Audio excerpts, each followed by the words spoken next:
بسم اللہ الرحمن الرحیم۔ اس سے پہلے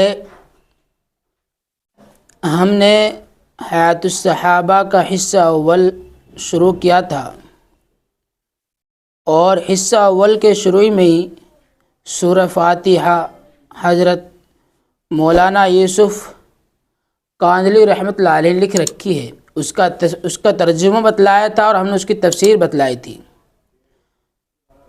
دیکھیں اس آگے کیا ہے۔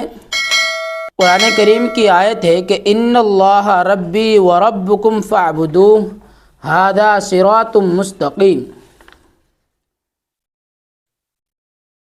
ان آیتوں کے اندر اللہ تبارک و تعالی بندے کو اپنی اطاعت کے متعلق فرما رہے ہیں کہ میری اطاعت کتنی ضروری ہے اور رسول کی اطاعت کتنی ضروری ہے۔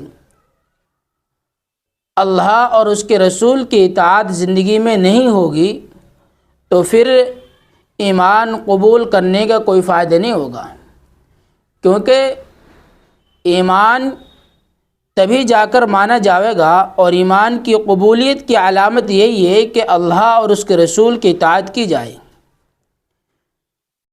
کہا جا رہا ہے کہ اس قرآن کریم کی آیت میں کہ ان اللہ ربی و ربکم فاعبدوہ، اللہ کے نبی علیہ الصلاۃ والسلام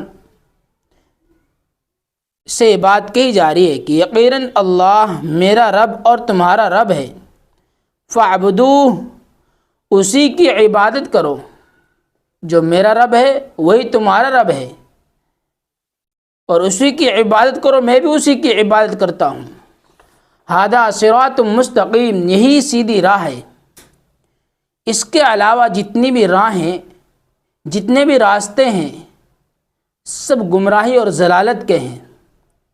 صرف ایک ہی راہ ہے اور ایک ہی راستہ ہے، وہ راستہ اللہ اور اس کے رسول کا راستہ ہے۔ جو آدمی اللہ اور اس کے رسول کی اطاعت کرے گا وہی آدمی کامیاب ہوگا، اور جو آدمی اللہ اور اس کے رسول کی اطاعت نہیں کرے گا وہ آدمی کامیاب نہیں ہوگا، وہ راستے سے بھٹک جائے گا، وہ گمراہی کے راستے پر چلے گا۔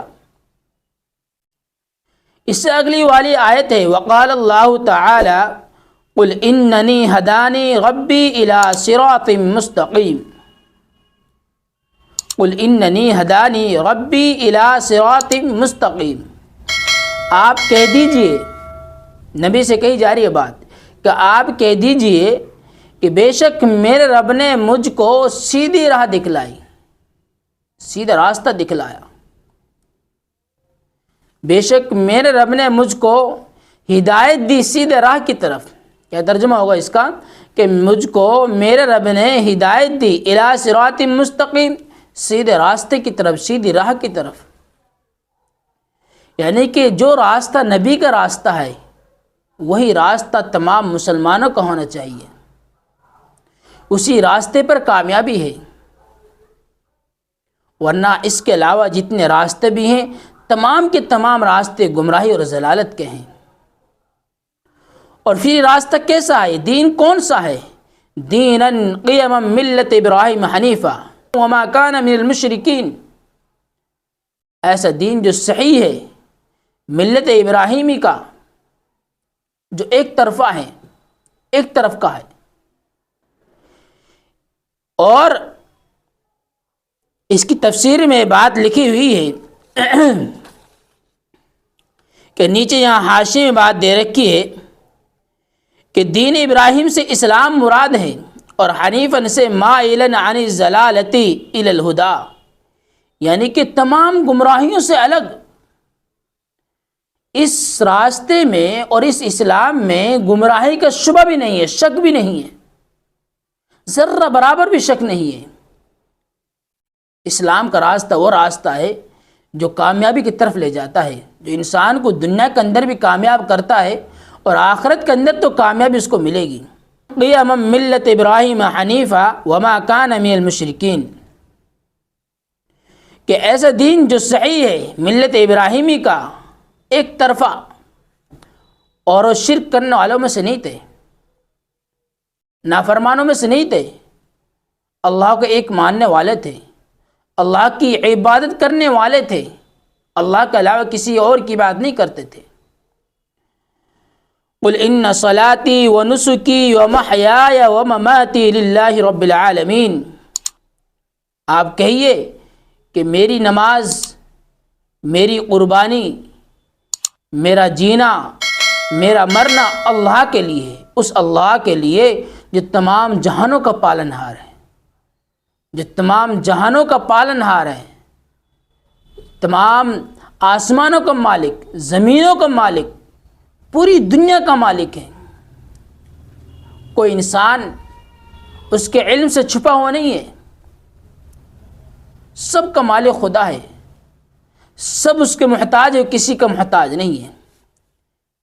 یعنی کہ آدمی نماز پڑھ رہا ہے، کوئی نیک کام کر رہا ہے، کوئی عبادت کر رہا ہے، تو اس کی نیت خالص یہ ہو کہ یہ میری نماز ہے، یہ میں نے ایک اعمال کر رہا ہوں تو یہ صرف للہ کا، اللہ کے لیے ہے، یہ صرف للہ ہے۔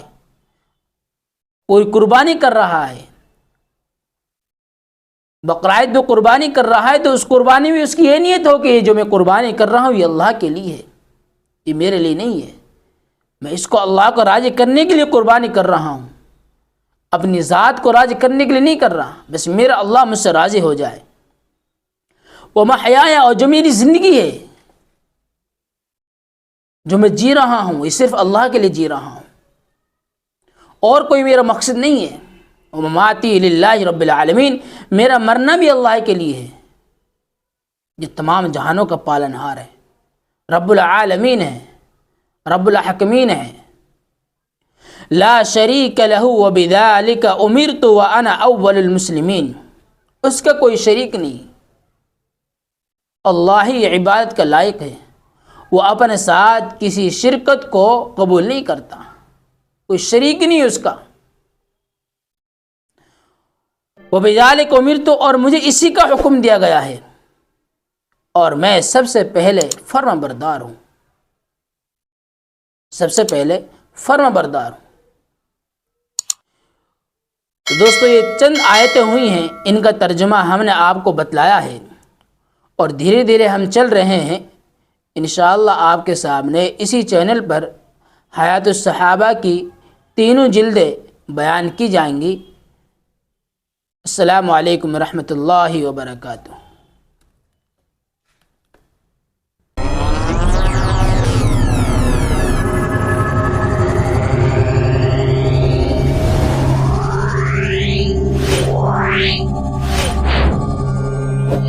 Wow.